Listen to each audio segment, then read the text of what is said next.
Hi, I'm Dr. O. And I'm Dr. Amy. We were called out to take a look at Bo. Bo has had some trouble moving, some trouble doing some of the things that normal horses do, like walk, trot, and canter evenly. And when we took a look at him, we could see that he has some difficulty moving. He tilts his head just a little bit. He's not horrible that way. There we go. He twists a little, though. But what we did notice about him was anatomically, he's unbalanced from his head to his tail. And this is something we can show you so that you'll be able to look for it in your horses, those horses that you wonder, why don't they ever hold their chiropractic adjustments? Or why don't they trot right? Or why don't they take their one lead or the other? And why on some horses we have to have a team approach. Why it requires everybody. We need everybody on the same page. Yes, everybody. This, to fix Bo's problem, is going to require a team from his dentist, his farrier, to his chiropractor. Some of this starts in the front end of the horse, and what we see on Bo that's pretty obvious is he's got two different shaped feet. His right front foot is more narrow and tall. His left front foot is wider. And if you look at his coronary band and hairline, we can see that he's actually quite a bit taller. He's actually quite a bit taller on that right front. But that club foot, that's congenital. It's birth defect. He's had that ever since he was born, He's had that right? from sensory input and imbalance. Oh, okay. What happens is sensory input to this horse determines how he's going to grow and develop. He's probably got some GI tract irritation in his cecum, which happens to be on this right side. So he's got muscle spasm in that right shoulder, which brings that foot up, causes it to be painful to put the heel down when he walks, and so he has some difficulty there. Unless we fix his GI tract and trim the foot so that he can land heel first in conjunction with some chiropractic that helps to loosen up the shoulder, we will not be able to get that fixed. Bo has another telltale sign of asymmetry, which he's not as willing to let us see, but once we get his mouth open,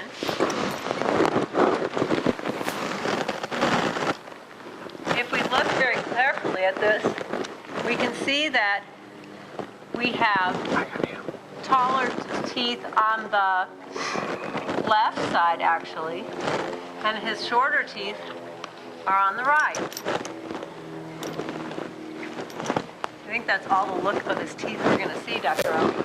But we've got other areas to show you that follow the same pattern. So we turn Bo around. We're going to turn Bo around. Okay. Put it up on your pelvis. All right. We put this straight edge on his tuber sacralis, which should be level and even when he's standing square like he is in the back end, and we can see that his right side is higher than his left. Just the same angle as what we had in his front feet. Okay? And then if we come up over top of Bo, so now as we're looked at his shoulders, we're focused in on his shoulders. I have my finger on the top of his scapula on the left side. Dr. Amy has her finger on the top of the scapula on the right side. You'll notice that her finger is a lot closer to Bo's top line than my finger is. So his right shoulder is higher than his left shoulder. One of the other places we can see his asymmetry is here in his hock. But because Bo is a quadruped, he's not bipedal like you and I are. What we see here is that the top of his left hock is actually higher than the top of his right hock. And the reason for that is that because of the shift in the way his hip sits, it actually drags this left hock forward or more up. So we actually end up with an opposite position in the hock than we do in the front end. Dr. O, how are we going to fix this horse? He's got so many problems.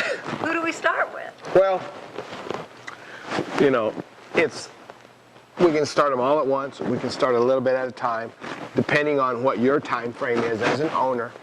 And there again, depending on what your time frame. Well, all day. We're not talking about days. We're talking about months or weeks or years. If I want to get into the 2003 Olympics, I'm a little late? You're a little late to get him to the 2003 Olympics. There's no reason that, I mean, he's obviously working right now.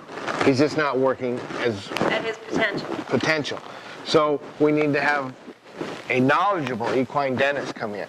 One that is afraid to kill a tooth.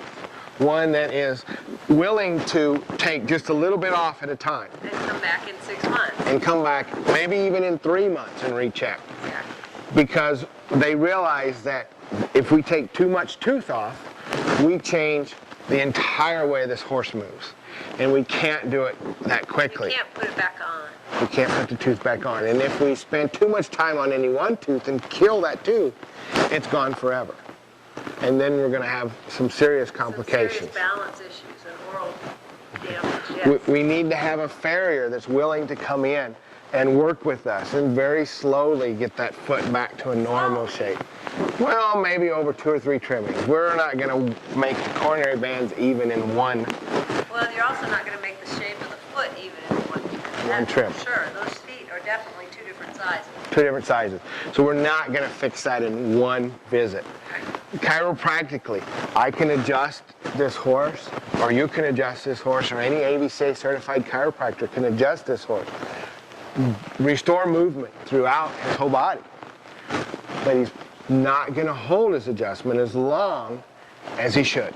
As long as he's got sensory input from that GI tract that's causing muscle spasm in the shoulder. So basically, Bo kind of walks around like this a little bit, and that's what causes some of this imbalance. So we need to buffer his gut. We need to change his feeding habits if we can. This is going to get expensive for this owner.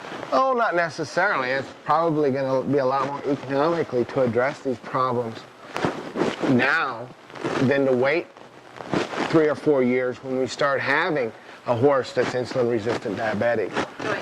Joint issues, arthritis, ring bone. Wouldn't it be cheaper to just buy another horse? Depending on how much we love Bo here. You know, and then if we buy another horse and we feed him the same food and put him in the same environment, we're going to end up with the same problems. So, if Bo's a good horse, we you know. Even if Bo's not a good horse, it would help him. It would help him tremendously.